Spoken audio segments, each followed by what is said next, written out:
For Perth. The question is that these bills be now read a second time, and I call the honourable member for Macquarie. Thank you, Deputy Speaker, and I rise to speak on the supply bill and address the challenging times that we now face.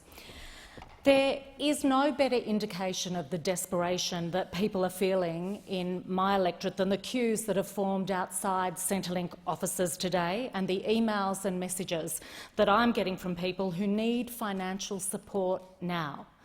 It's our job here in this place, in fact it's our obligation, to pass legislation that provides the necessary support so that people's immediate financial needs are met, so that they can focus on what really matters right now, and that is protecting themselves and their families from the health risk that this virus presents.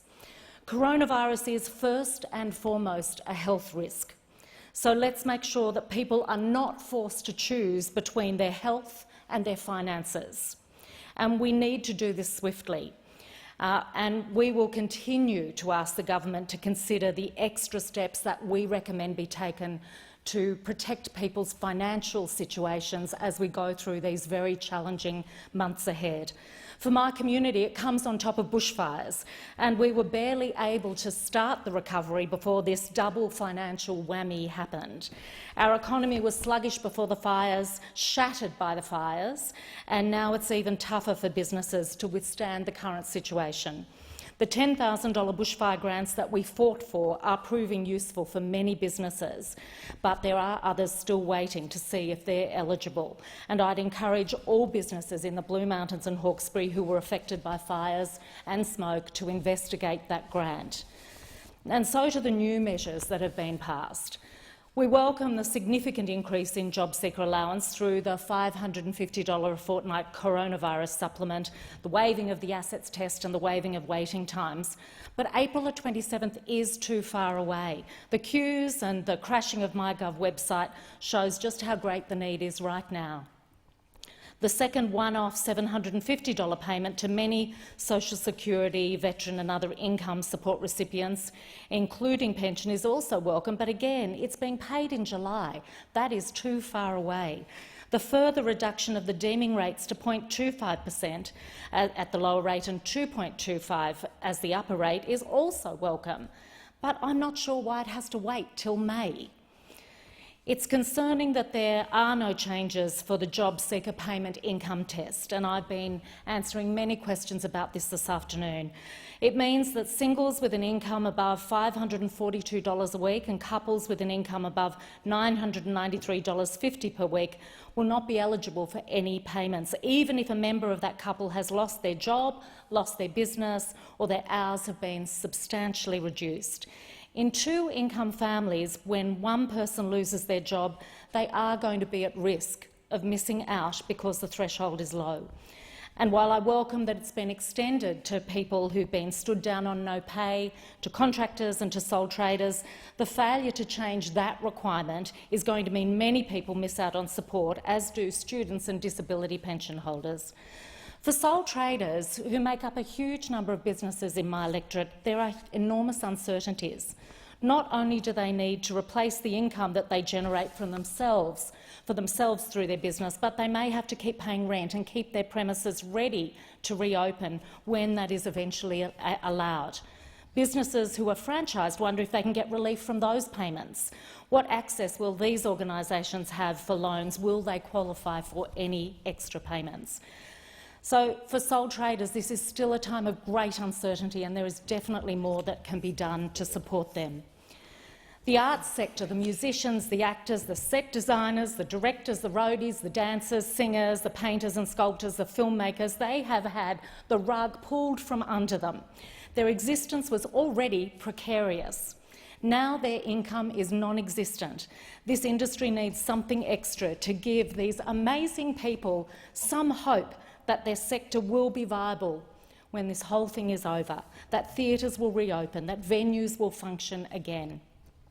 Travel agents, the one who've been frantically fielding calls from their customers to ask questions, to cancel bookings, to seek help in getting back to Australia, to deal with the disappointments about not getting all their money back, and the agents who are watching commissions that were in the door go out the door, they need more help. Hotel operators, all the organisations now closed, the gyms, the bars, the hotels, the nightclubs, the massage therapists and hairdressers who've already, assessing the risk, stopped their work. They all need more.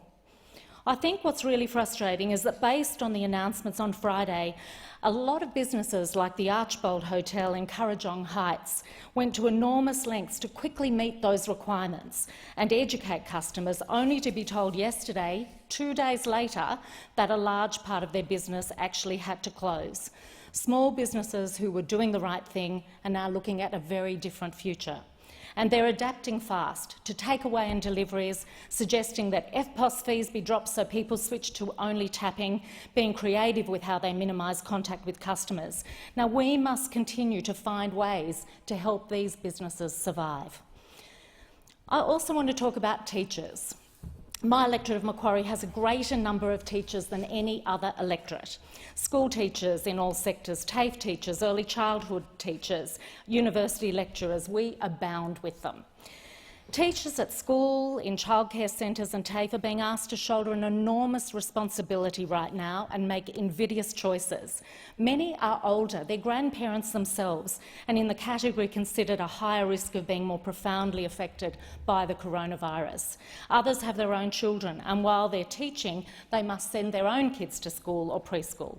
Now, none of this is ideal, and the confusion of the messages about who should and shouldn't go to school is causing huge anxiety for teachers and parents. I want to thank schools in my electorate, schools like Richmond North Public and Warramoo Public, who have sent parents very clear letters saying things like the advice from the New South Wales government is to keep children at home where it is possible to do so. If you can do this, you're encouraged to do so. That sort of message to parents will make their choices easier. I think if we feel it's a good idea for schools in one state to close, or encourage parents to keep their children at home if they can in another state, it's hard to understand why collectively we haven't gone further. If it's a good thing to do next week, it's a very good thing to do this week. Health should come first. And what heroes our health workers are, the thousands of them in the Blue Mountains and the Hawkesbury. Every single one of them deserves a medal for the work they're doing now and the work we know we're going to ask them to do over the next few months.